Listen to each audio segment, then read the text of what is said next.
Hello Capricorn, thank you for joining me for your monthly forecast for March. This year has been pushing you to really take possession of the strands, interests and projects that really inspire you. This may have meant that you've had to narrow your focus somewhat, and some of the things that have been more peripheral to you in the past may be losing a little bit of their luster. The part of the year that you're in now is about communication because the sun is passing through the sign of Pisces as this month begins. And Pisces for you is very much to do with the articulation of your beliefs. It's also about interaction with people. It can be about short journeys, about our community, our neighbours. It can be about our relationships with our siblings. It can be about technology. And all these things could be bubbling around at the start of this month. But that compulsion that's coming from the start of this year, from Saturn, your ruler, returning to your sign and joining up with Pluto, and of course that clustering of energy, all in the sign of Capricorn, and also Scorpio, as this year began, was very much about you owning what's really important to you. So, as we make our way into this month, the interesting thing is that because Mars is still being an aggravant for you in a very psychological part of your scope, the first 3 days of this month could see you very restless and a little unsettled. Is it that someone around you is having quite an unnerving effect on you? It could be that their opposition isn't particularly spoken, but it could be someone may suddenly front up and tell you about some issues they have, and it may be something of a surprise. But then again, it just may be something in your mind that you're working through, potentially an old issue that's been unsettling, and now you've got the opportunity to filter it through again, but that might not be a particularly comfortable experience. The full moon of the 2nd also sees the moon in Virgo, which is broadly brilliant for you, in opposition to Neptune. Now Neptune energy, along with the sun, is very dreamy, and it's fantastic for our imaginations. Over the last few years, you've probably been really demonstrating to people a real gift, perhaps around photography, painting, making things with your hand, articulating your ideas through blogs and so on.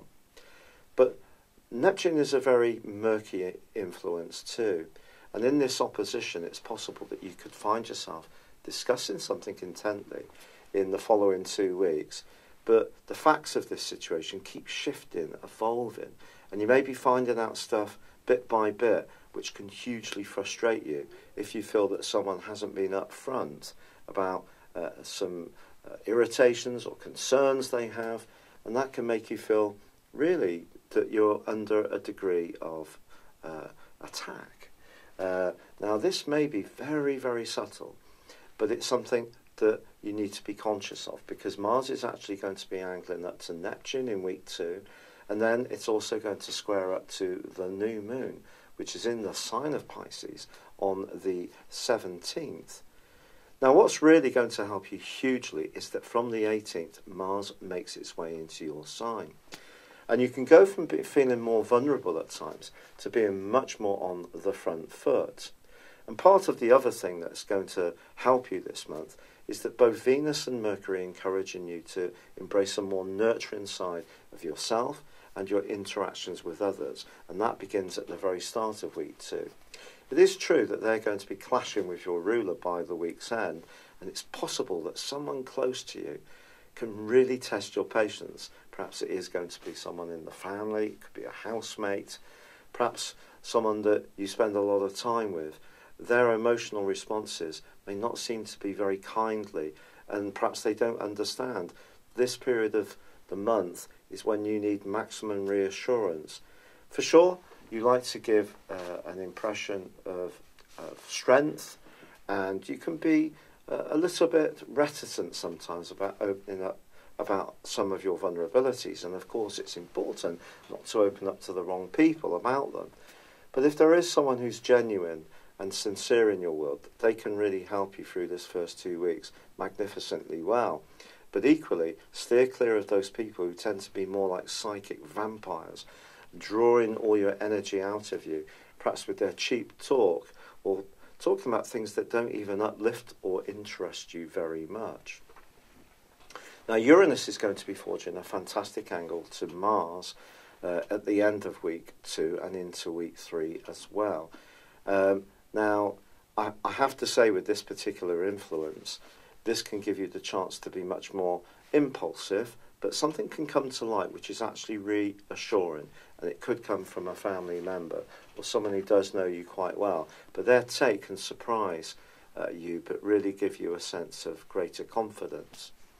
Now, Jupiter is going to be going into retrograde on the 9th of this month in your sector of friendships, and I think the tightening and increasing influence of Saturn is going to suggest that whilst you have gone through a very buoyant period over the last month, really, I do think it's a case of not the number of people you're associated with, but the quality.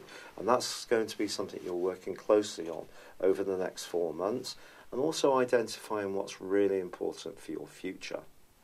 However, on the 17th, there is that new moon, which again jars against Mars in a right angle, harsh right angle. So just be conscious that in the following month, there still could be information coming into the open. But then Mars joins your sign, and I think some of the anxieties or old issues that have been hanging around over the previous 6 weeks are going to make way for a much more dynamic period for you. Now, Mars is going to combine with Pluto in the last 4 days of the month, which can really give you an enormous amount of thrust, drive and determination. And if someone has been playing games, you'll likely want to let them know in no uncertain terms that it's not acceptable. But just proceed with a degree of caution, because the Sun moves on the 21st into Aries, which itself for you is all about home, where you live, how you live there, your environment. And then Mercury in the same sector goes into a retrograde. It's possible, therefore, that some particular strand may need a bit of rethinking. So don't be too hasty to speak out. And of course, there is going to be a clash between the Sun and also Saturn too before the month's out, which again is probably one of the most difficult of all planetary aspects, quite frankly. So it's a case of taking things slowly, using the extra energy that Mars is going to give you, but not forcing things and not almost destroying any opposition. It's actually trying to understand why people may be reacting in a certain way, and that can strengthen your position hugely. And then you're going to start to feel so much better, because by the end of this month, Venus moves into the most glorious of locations, the 5th solar house, which is all about you really at your best. And that's what you're going to showcase through April.